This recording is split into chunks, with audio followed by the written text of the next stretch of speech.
Over to you, David.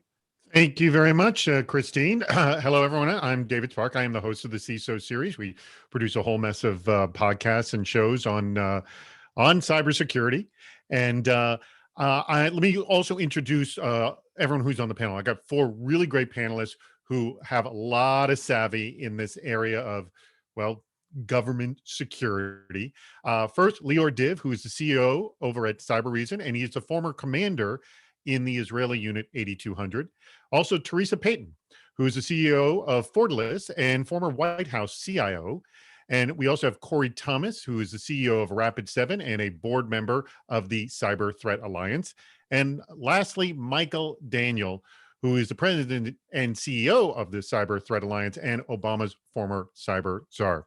All right, let's just get right into it right away. As Christine mentioned, there will be time for questions later, but we have crafted this to try to bring you sort of the best sort of topical information that you would want on this very topic, which is essentially government security in Biden's first 100 days, of which we're halfway through right now. So let's talk about the $10 billion that has been allocated for cybersecurity and IT. Actually, that was just upped from $9 billion just recently. So this is a concern, as everyone is well aware of. It is under the American Rescue Package. So I'm going to ask this question first to you, Lior. We don't necessarily have insight into what the systems are, but how would you go about beginning to figure out how to allocate this money to essentially beef up and start to, I guess, begin the restoration of America's cybersecurity defenses? Yeah, absolutely. Very nice to meet everybody. And it's a pleasure to host and to be hosted here. I think that the first thing that I will think of is a little bit about the mindset and less about the money. I think that if you think about it right now, we are basically we're at war. Okay, this is a very, very different war than we used to see in the past. Nobody is dying, or most of the time people are not dying. There is no smoke, there is no soldiers in the street. But right now, if you look at the situation, specifically in the past few weeks, that's happening with Russia and with China, that keep attacking us and our nation almost on a daily basis. And I think that in the past few weeks, we saw an uptick of this type of attack. So in a way, I think that we have to change our mindset to understand that we're talking about here government against government, nations against nation. This is kind of very remind me the Cold War in the past. You try to be stronger and the other one try to be even stronger. This is a fight on information. Let me just ask a follow-up though, but you're talking about mindset. What do I need to understand what these nation states want out of us? Like me as the average person or me as a government employee, like what should I be concerned they want from us through these type of cyber attacks? Yeah, so if in the past it was about espionage and sending spies, I think that today you can go to the espionage realm, but in a much more aggressive way. That attribution is not linked directly to you, and you can gather information and you can manipulate information as much as you want. In general, I will say two things. One is espionage, and the other one is to control kind of what people think. And we can go back all the way back to 2016 when we had the election, when the Russian tried to influence it heavily, and even in the last election, we saw it. All right, let me throw this one to Teresa. I know that you have seen a lot of this sort of behavior firsthand. What, going back to where should we beef up our defenses? What are we doing poorly right now that this is the first thing we need to address? Well, I think the challenge is, and first of all, I mean, my thoughts and prayers go out to all the CIOs and CISOs out there, because we have asked them to do some Herculean work during the pandemic. So you typically have many organizations where everybody wasn't work from home. They were sort of in the brick and mortar, if you will. And working from home for many large organizations was kind of like something you did a partial amount of the time, not everybody at the same time, right? And so if you think about the disruption that's been created within government organizations, nonprofits, commercial enterprises, they've had a really rough year, and cyber criminals know that. So the nation states, cyber criminal syndicates, and the lone wolves, they all know that. So what's going on right now as organizations are reimagining a world where, as much as possible, we're encouraged to be contactless versus in contact with. And so that means more and more transformation efforts are being accelerated. So while those are being accelerated, the CIOs and the CISOs have got to figure out, from an enterprise architecture, as they're plugging in these new capabilities, how do you cordon them off? And there's some basic things that are being overlooked right now. So for example, super access admin accounts, those should be rare, and those passwords should be rotated, and those accounts have got to be monitored with behavioral based monitoring. Segmentation of everything. So the more you can segment everything down to the most granular level, when that data incident happens, which it will, you have the ability to go shields up and flip kill switches so that you can actually mitigate the incident and still have resiliency in the organization. And then sort of kind of lastly, where we're really failing, David, is I can't believe, for all my time in this industry, that we still come down to like weak and recycled passwords and telling the user, oh, don't click on links, don't open attachments, when good golly, that's actually their job. I mean, can you imagine telling your boss, I'm not going to answer my emails today because there could be a ticking time bomb in there? So David, why, after all this time and all that money that has been spent, why does the burden rest squarely on the shoulders of the consumer and of the user in the organization? So security, we need to step up in our design and make sure that security is just inherently there as a safety net in all of our thinking and the approach that we have. And that's where sort of that intersection of business capability and sort of enhancing resiliency and reliability, that's where security has to be there at that intersection. You know, and I've heard this before with regards to, you can't let the company fall down just because one person clicked a link. I mean, it's just good old fashioned defense in depth planning. I'm sorry, I cut somebody off. Who was jumping in there at the? Yeah, so David, sorry, Michael, you jump in. I'm sorry, go ahead.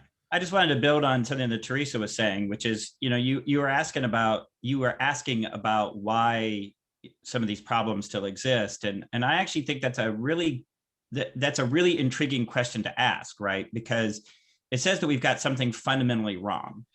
Because it's not like if you asked companies, do you want to be hacked? Like, they're not going to say yes. Like, you know, nobody's going to say, I want to do cybersecurity stupidly. So the question is, why is it that we know what we need to do and we're not doing it?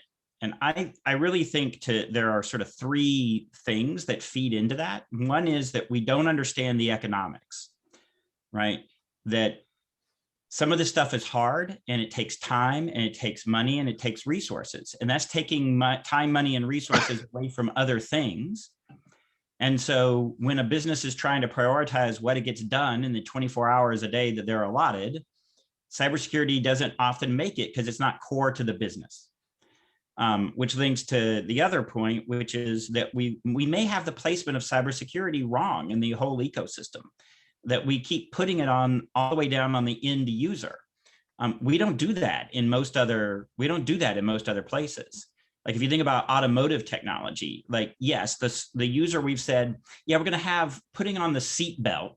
We're going to make you responsible for that. But we don't have the car say, excuse me, you're about to have an accident. Would you like me to deploy the airbags? Yes, no. Like, it just does it, right? So, and then I would say the third thing is that we have our mindset is still very much of the physical world, and the internet is a nodal network, so a discontinuous network that operates at light speed. Mm-hmm. And that's a very different, the physics and math of that are completely different than the physical world. And I'll throw one more thing in for the federal government that I'm sure Teresa lived when she was there as well, which is that it is difficult to overstate the amount of tech debt that the federal government has. The entire budgeting system of the federal government is designed to ensure that agencies continue asking for operating money to keep old systems going, rather than asking for new money to buy new systems, because it's almost impossible to get the new money. Whereas Congress will always appropriate you the money to keep the old systems going. And so the result is that the federal government has an unmatched tech debt compared to any private sector organization. I will suggest that it's not just about the technology. It's about the fact that it's not IT problem anymore. This is intelligence problem. You need a different mindset. You need a different capability in order to deal with it. And if you will keep thinking that it's the end user and it's the IT person that's gonna solve it, it's never gonna be solved. Yeah, absolutely. Let me throw a question to you, Corey. One of the things that I hear in the private sector with regard to security is, make it so difficult for the attacker that it's not worth attacking them. But when you're dealing with nation state attacks, which seemingly have unlimited budget, and that it's not necessarily a financial gain what they're going after, and again, sometimes not clear what they're going after, how do you create a defense against that? Like, what is the thinking, to Lior's point, that you have to have at that point? Yeah, so I would just point out two things. So keep in mind is that part of the reason that there's an unlimited budget, so to speak, is it's just not intelligence. Is that if you think about the means that nations compete against each other, it shifted from land to the means of production. And now we compete on data, and we actually compete on IP and technology. And so there's very real world consequences. And so if you think about the value of the technology ecosystem as we actually go forward, and the value of data, it changes how we actually think about how much money we should actually spend and how much effort we should actually spend on modernizing. So that's the first thing.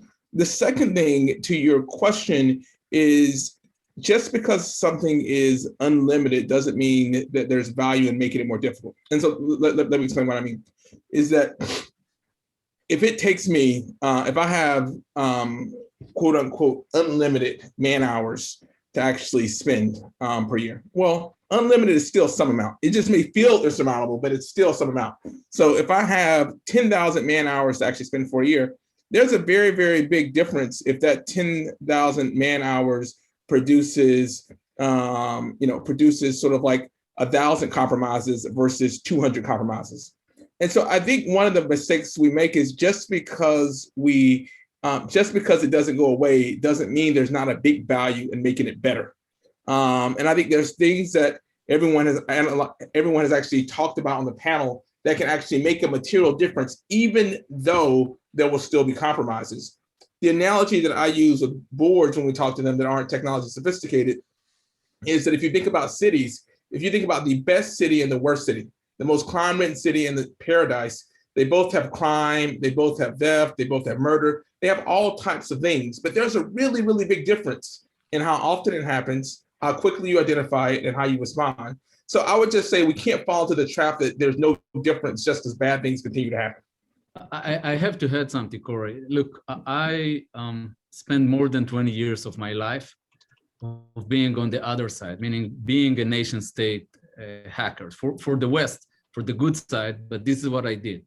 Okay, I can tell you from the inside that you don't have unlimited budget. You're running projects the same way that you're running any software company. You have timeline, you have losses, you have guns that you have to report progress.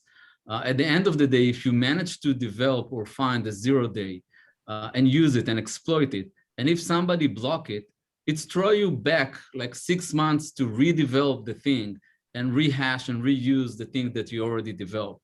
So I think that I don't view nation state hacking as a big thing that we cannot deal with. I think that that was an excuse for many, many years for many companies of saying, oh, this is nation state, we cannot do anything about it. I think that by now we have the technology where 10 years into that, after the Stuxnet event, I think that there is enough innovation that we drove collectively in order to fight against them. And I have a list of examples. And one of the examples that I can give is the SolarWind attack, that basically when hackers The first thing that the Russians did, they checked if Cybereason is installed on the machine. If it were installed on the machine, they stopped the attack. They did not continue hacking. Okay, so I'm saying, okay, we're a relatively small company, 700 people, that we managed to convince the Russian not to attack if we're there. That's it. So I think that there is many things that we can do. And explain, because I'm confused by that. Explain to how you discovered the fact that they saw that you were on and that they sort of were spooked, like seeing the ADT sign in front of somebody's house. Yeah, absolutely. So we basically reverse engineer the code that they injected into the Orion software. And in that code, you can see a check. If this driver exists and the hash that describes the driver, this is the Cybereason driver, basically they stop the operation of this DLL and they stop the attack. Okay, so it's a very kind of technical way how we discovered it. But I'm saying if we can do it, probably there is many others that can help in this fight. So, and you bring up a good point, and then, by the way, you just teased up our next topic, which is SolarWinds, and we also might as well throw in Microsoft Exchange here as well.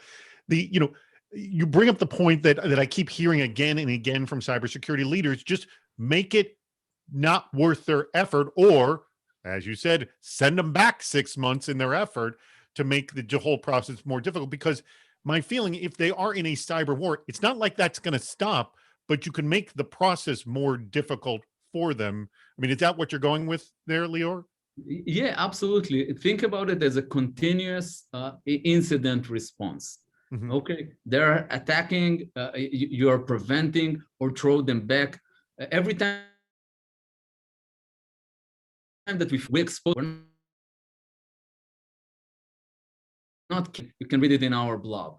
And when you expose something like this, usually if they're not from China, they're not going to reuse the same thing. China is a different story. They keep using the same thing. They don't care. I'm sorry, go ahead. I just think it is important to highlight. I think everyone should use advanced technologies like Lior's. But Michael said something earlier that I think, and Teresa said that that's incredibly important, is that when you actually have an ecosystem that's massively out of date, you just have a much larger attack surface than is necessary for a good defense. And the reason I want to point, you mentioned earlier about the $9 billion to $10 billion going. One, it does take money, it does take attention, it does take prioritization and resources to actually get the basics right. And the thing is that we tend to talk lots about advanced stuff, which I completely agree with, but there's lots of basics that require time, energy, and effort, and also better designs, as Teresa pointed out earlier. And we're not doing that. So I do want to call that out. And I'd also say that I don't believe, and I haven't read the very last bill, that $10 billion didn't end up being $10 billion after the final Senate resolution in the last reading that I had. It actually ended up being substantially less. And so we're still deferring some of the fundamental work that has to be done. And I think lots of times we actually talk from a defeatist perspective in the technology industry, but there are known basics and fundamentals that we can and should be doing that cost and are time consuming and that do require prioritization, but that make a huge difference, especially in conjunction with some of the advanced technologies that Lior was describing. Teresa, I want to throw this to you now.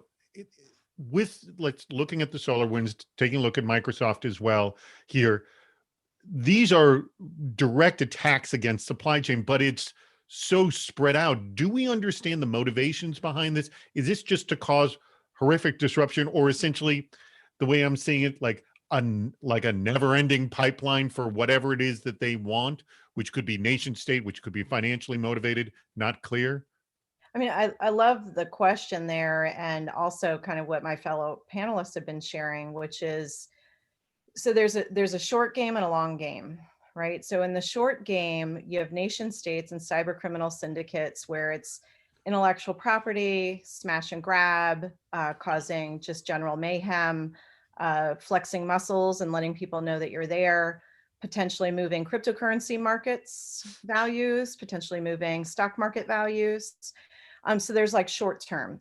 Then there's the long game, which part of SolarWinds, part of that is a long game. So that is economic espionage, political espionage, potential future blackmail. They have comms between different units. And so stepping back, because in talking about this, it always occurs to me that it may make business executives just want to crawl under their desk, and government executives just crawl under their desk. And there is something we can all do about this. And so that, like, from the standpoint of really truly understanding your ecosystem.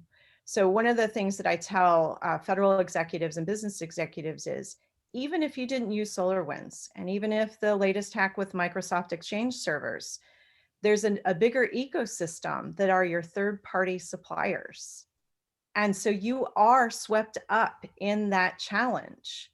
And these will not be the last smash and grabs and long-term hacks that happen.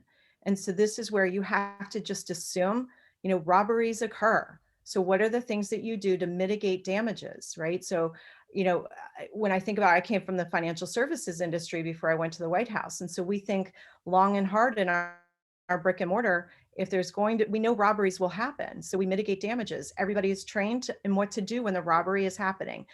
We mitigate damages by not having all of the bank's assets in one particular branch.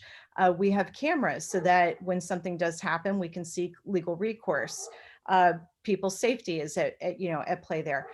I'd also like to, David, just kind of throw out maybe some opportunities for thinking big and different about this issue and reimagining how we think about things. So we often spend time with budgets talking about protecting and defending what we have. Would we be better served in the long run to say, you know what, there's some basic protecting and defending of what we have, but what if we built something new and move there? It's the decision you have to make, like, I live in a historic home. So it's like the decision you make around, do you continue to restore the historic home and do the things to sort of honor and preserve the historic home?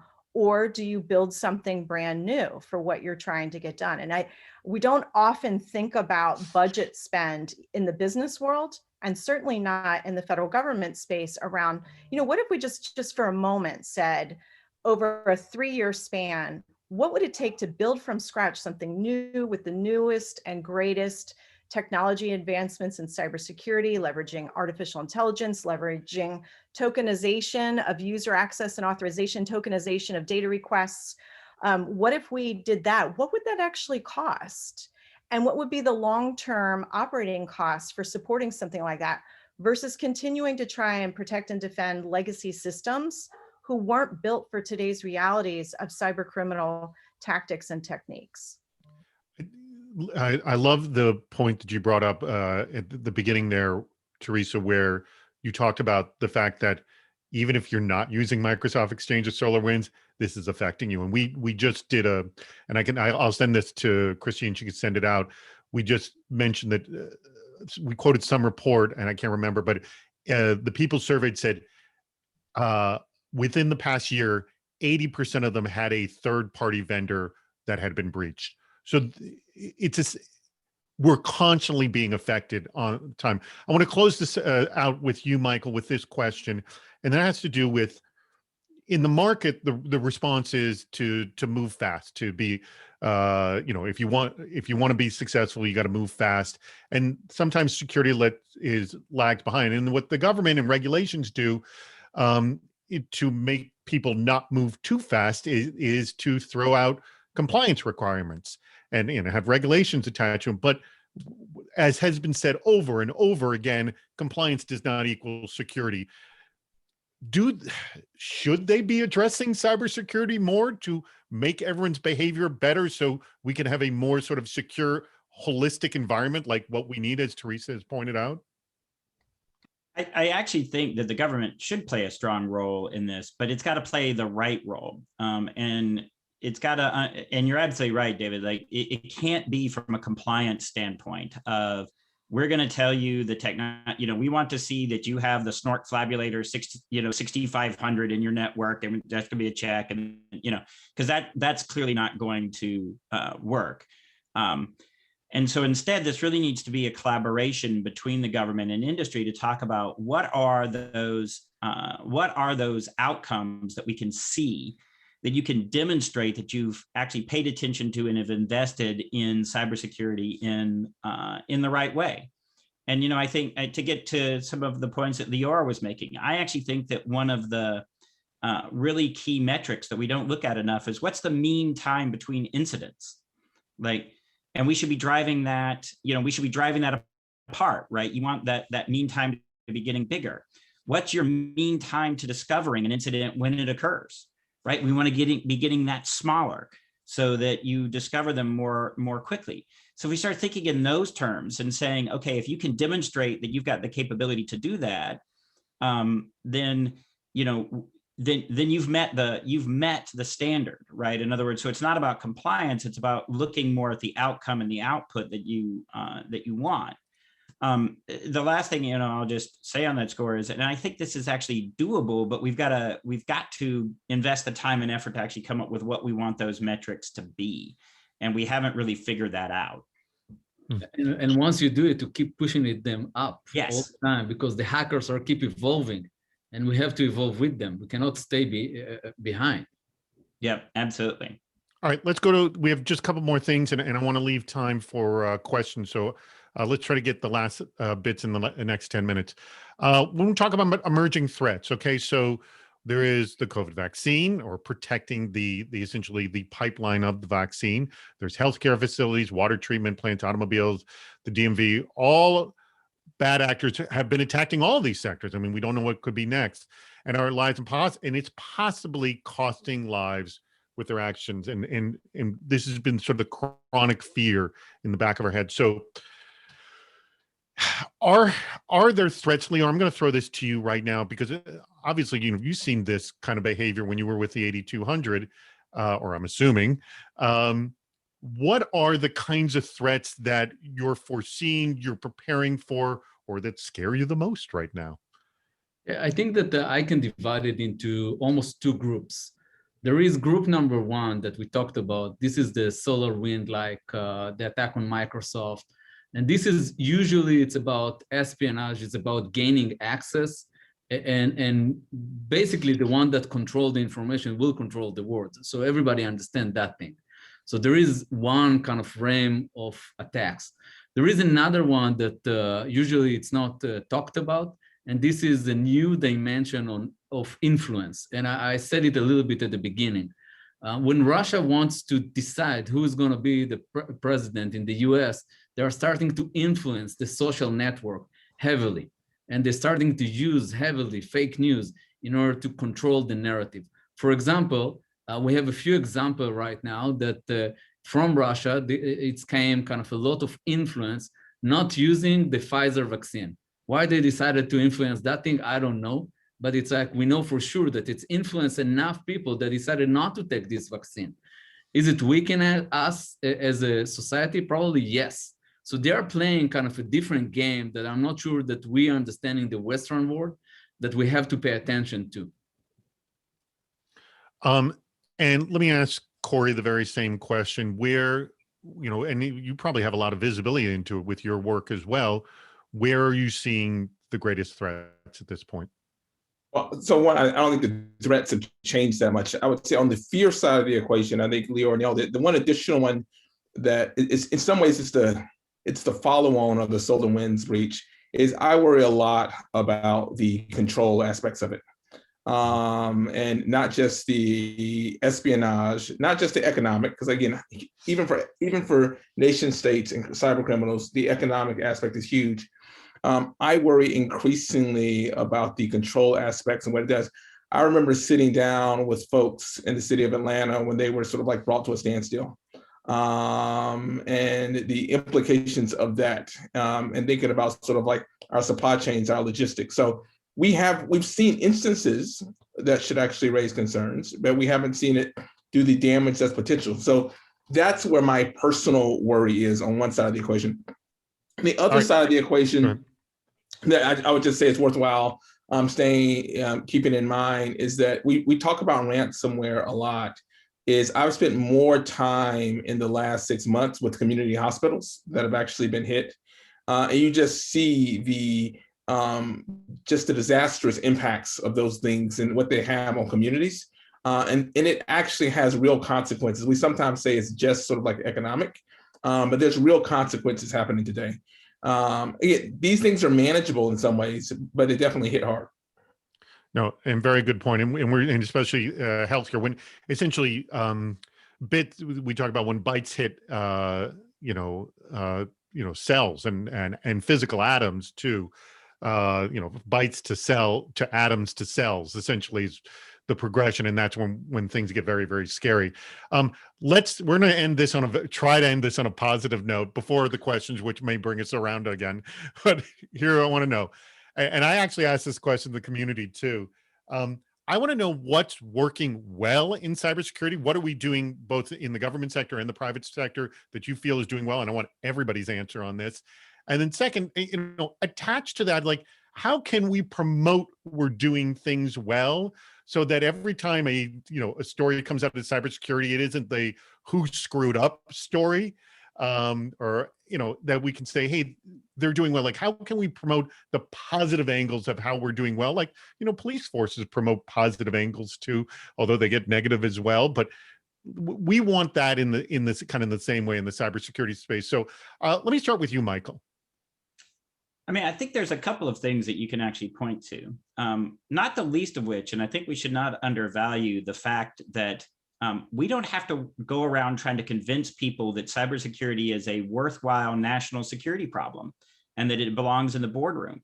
I mean, even as recently as 2012, when I came on board as the White House cybersecurity coordinator, I was still having to convince people in the West Wing and across the government that cybersecurity was a topic that belonged in the sit room, in the White House Situation Room. That's unimaginable today. I mean, I know Corey has talked about this in CTA meetings where it was an uphill slog to get boards to pay attention to cybersecurity. We do not have that problem anymore. And that's actually a huge step forward. I would say the other piece is that you see the beginnings of how the industry, through working through different intermediary groups and things like CTA, the industry came together to form CTA and work it as a membership association and use that to actually work as an intermediary with governments and others. You can begin to see the outlines of these new types of organizations emerging to deal with these new types of problems. And I think that that's a very positive step forward as well. All right, and Teresa, what say you in terms of what we're doing positive and how we can tell a positive story about cybersecurity? Yeah, I mean, everything Michael said, I completely agree with. And I would say a couple of things just from an industry profession. The industry profession used to be much more exclusive. It was very focused on certain pedigrees, certifications, and backgrounds. And if you didn't have that, you weren't let in the club, so to speak. And the industry has really expanded to be incredibly open, and we're getting much better problem solving sets as a result, and much better offensive capabilities as a result. So that runs the gamut from, you don't have to have a college degree, to everybody is welcome. That is just sort of a tenacious problem solver. So that's really a positive thing, is to see the diversity and the variety of different skill sets that have entered into the profession. I would also say that we have matured in our thinking as a profession around where we can add business value and mission set value.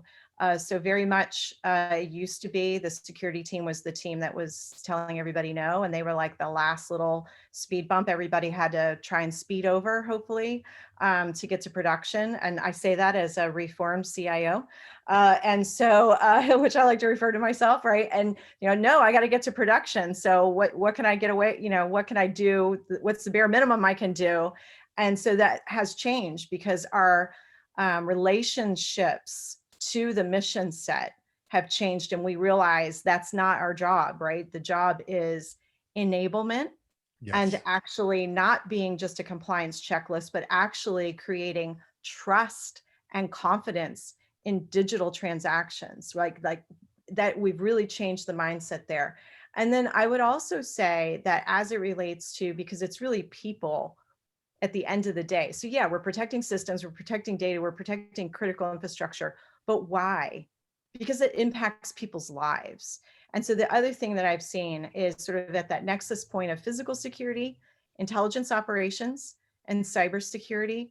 Not only are we doing more for the greater good around critical infrastructure, protecting businesses, and protecting government organizations, but we're also applying those skill sets to helping the weakest among us. So ending human trafficking, ending child exploitation, helping solve fraud crimes. So I started off on the fraud side of things, right? So how we're able to kind of take our profession and actually make it do more for a wider range of needs in the world. And so I think those are a lot of the things that are going right. All right. I want last answers from Lior and Corey on this, and then I want to get to the question. So let me throw this, and it's actually being the both of you are CEOs of your organizations. Maybe you do this already. Maybe you're already sort of telling positive stories to your own staff, to your clients, to the world. What is the thing that we're all doing right? I'll start with you, Lior. Yeah, I think that first, I agree with everybody that we don't need to convince anybody that there is a major cybersecurity problem and we need to do something about it. But I was very pleased with the reaction of the government for the last SolarWinds. Instead of finding somebody to blame or pointing a finger, they asked for people to testify, in front of them, and asking them, what can we do more, what we can learn. So I think that the fact that the government decided not to punish anybody is actually to try to make it almost comfortable for people to talk about it and put it out there with the understanding that we have to fight against it together as an industry, as a government, with universities, with everybody. And I think that that was a very, very positive sign from my point of view, because basically I'm on a quest right now to push everybody, including ourselves, to do more. Because I think that if we will do more together, we can win. And if we will start pointing fingers, it's not gonna happen. Good point. Corey, you got the last word on this, and then we'll go to questions. Yeah, two quick things. One, I think the government is improving its capacity to make policy. And I would say, policy was a barrier before in lots of ways.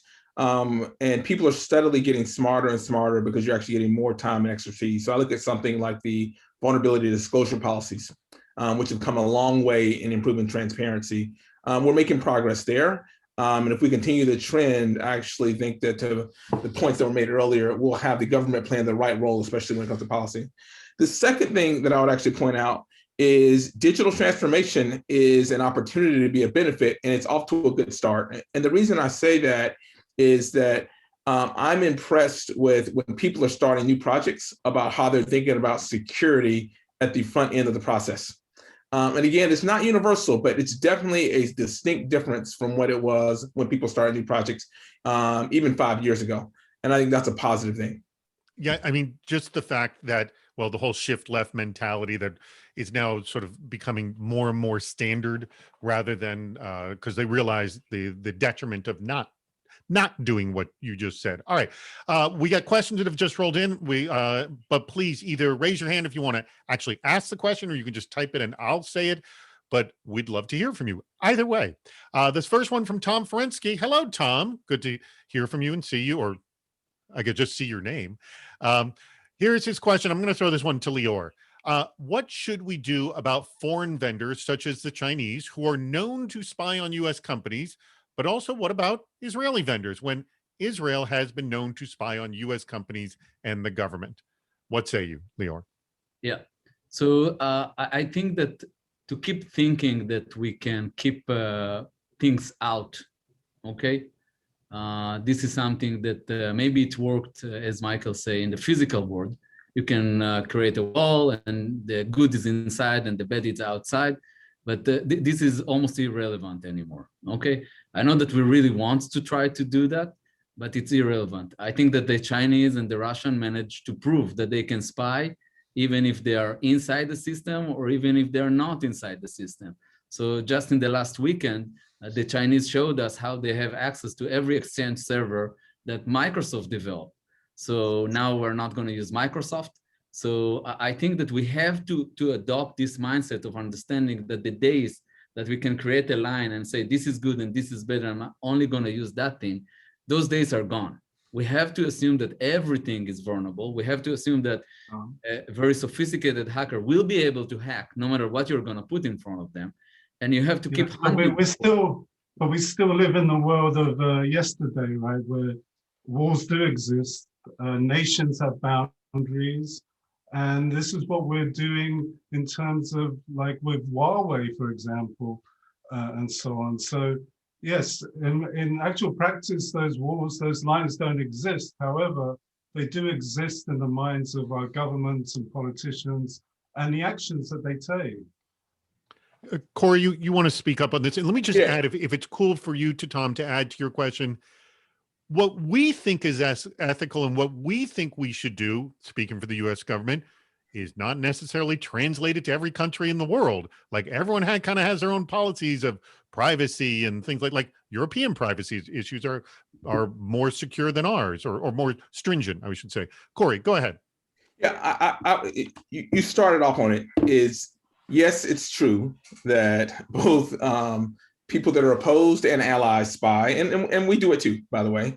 I think though, what the opportunity you have is, I do think that we should actually look at which software we allow in, but use that as one of the tools to actually improve international accords and international agreements. Because I think one of the areas that we're actually falling down is that we are enabling an ecosystem from a lack of leadership, where every country is bespoke, approaching their own standards for cybersecurity around the world.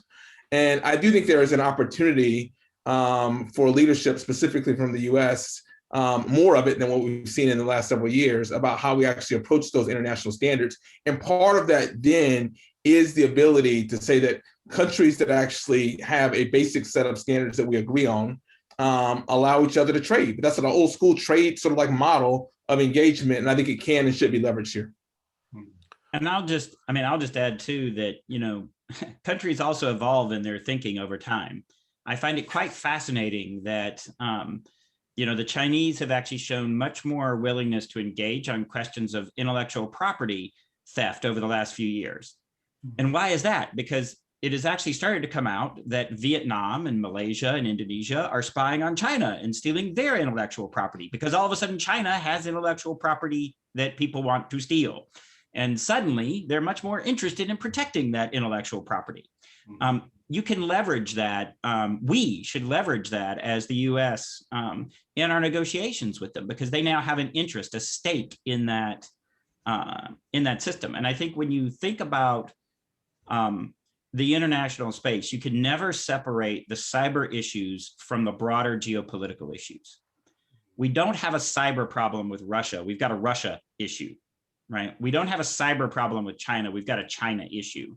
And you have to put it back into those broader geopolitical contexts in order to actually deal with it, persuasively. All right. I'm just going to make a request. Oh, Teresa, I'll let you answer. I just want to make a call out to all the journalists that are online right now. Please raise your hand or type a question in if you got a question. And I know Tom has another one loaded. Teresa, what was your answer? Yeah, I mean, just in complete agreement with my fellow panelists here. And I just add a couple of things, Tom. What I would love to see the Biden administration do, and based on the people he's been choosing so far, I do think he is setting sort of the chessboard to do this, is to go after those international accords, as Corey mentioned, but in such a way that we go with our allies, and we actually have a conversation around what constitutes a cybercrime against private sector enterprises, against individuals, like the stealing of identities to commit identity theft or to package it and sell it for identity theft, cryptocurrency mining on other people's infrastructure. So really truly starting to define sort of what defines a cybercrime, what defines cyber espionage against governments, and actually coming up with those accords, just like we have in the kinetic sense, right? So everybody knows, you know, you spy on your enemies and you just keep track of your good friends, right? And so we should come up with those accords in the cyber realm. They should be updated on a regular basis as technology and capabilities change. And also, we need to change the conversation, because you notice, Tom, that when a breach comes out, And attribution is very thoughtfully done, either by the FBI or the military or a private sector cybersecurity company. You notice if we point the finger at the nation states, what's the first thing they do? They deny it, and they said, we don't condone it. Well, as part of these accords, we need to say, it's not enough to say you don't condone it. You must condemn it. And there must be a legal proceeding that happens when we find these things. And if not, then that's where we go back to what's the right thing to do here. As Michael said, it's a relationship problem, not a cyber problem. And so what's the right course of action to take? And that's a good point. Like when we've seen China hacks, and they literally identified the building where the hacks are coming from, and it's not a condone. It's not like, oh, well, then we'll get on it. It's not we'll get on it. We actually funded that building. I mean, we see how this happened. All right, let me go to Tom's second question here. The nation states are focused only on attack, and then those advanced malware developments leak into the world and are used by criminals, such as in the rising ransomware trend that enables billions of dollars in criminal loot. Thanks to the malware developed by our own government hackers, the chickens come home to roost. The criminals don't need to do any of their own R&D. They get it for free from the government. Let me add to your question, Tom. It's not just that. As we know, we've seen ransomware as a service, so you can just pay for it. As anybody with low morals can pay for this. So Tom's question is, how do we get out of this conundrum? I'll throw it to you, Lior, first. So first, we have to understand that people will, it's like there is a new dimension right now, and there is a great way to make money by doing ransom. And by the way, ransomware evolved from a single ransomware to a double extortion, that they're not just encrypting your files, they are sifting through the files, finding the interesting stuff, and saying, if you're not going to pay us, we're going to release it to the world. So it's like we have to understand that there is a whole economy around ransomware, and criminal understood that this is a great way to make money. Okay, so once the economic incentive is in the process, what we should expect is that thing will keep evolve as they want to make more money. So it's like after the technology was developed by nation states to attack each other, right? And now it's being used by criminals to make a lot of money. Yeah, there's a lot of money in this. And also sifting through all that data. Oh my God, that must take a lot of people, right?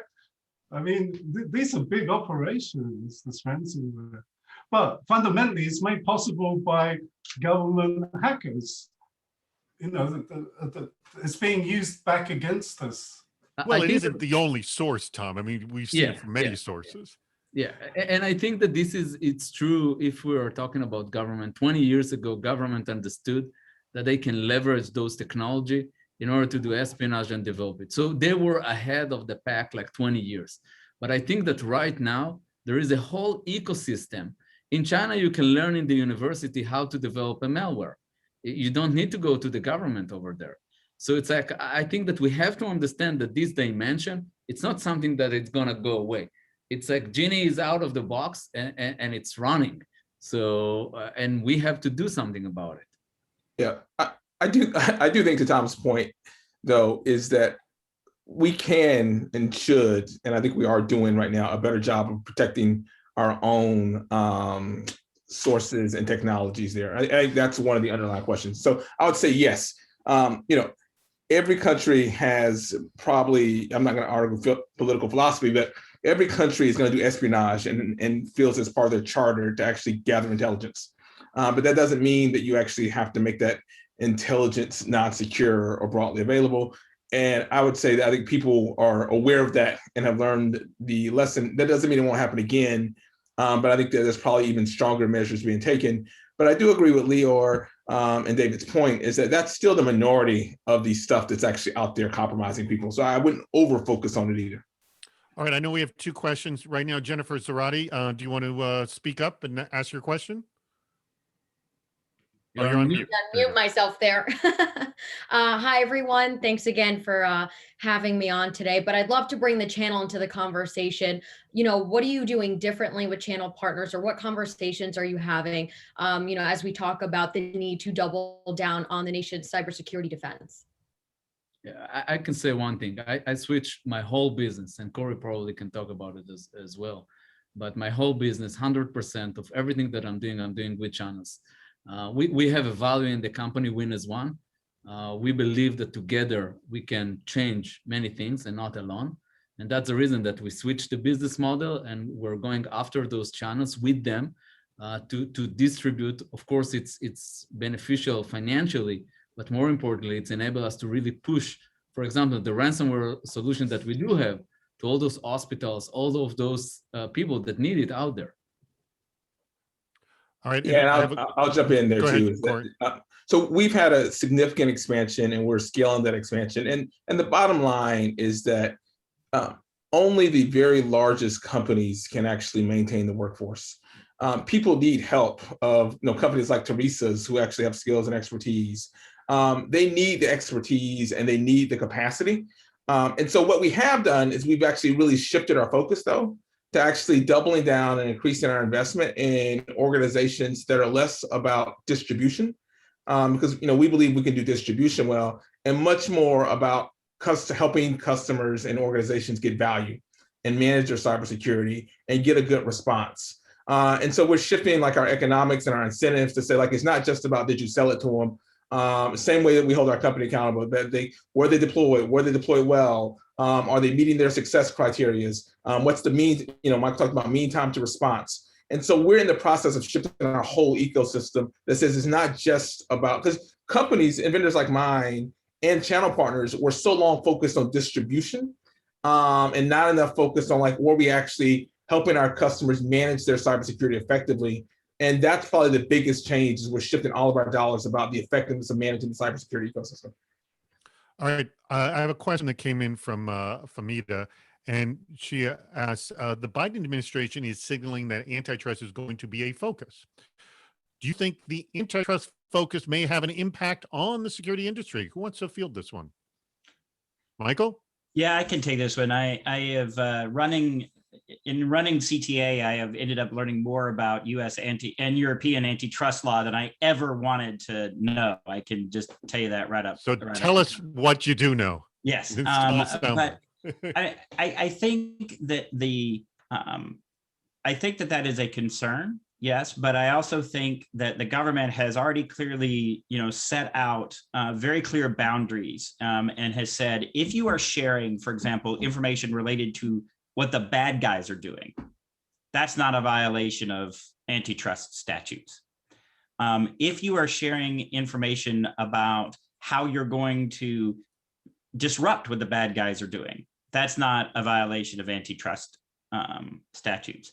And so I think as long as the cybersecurity industry is clear about that what you're not going to share is pricing, product information, all the stuff that they wouldn't want to share anyway, because it's about, the competitive nature, then I don't think that antitrust concerns are going to end up being a huge problem for the collaboration in the industry that we need to do.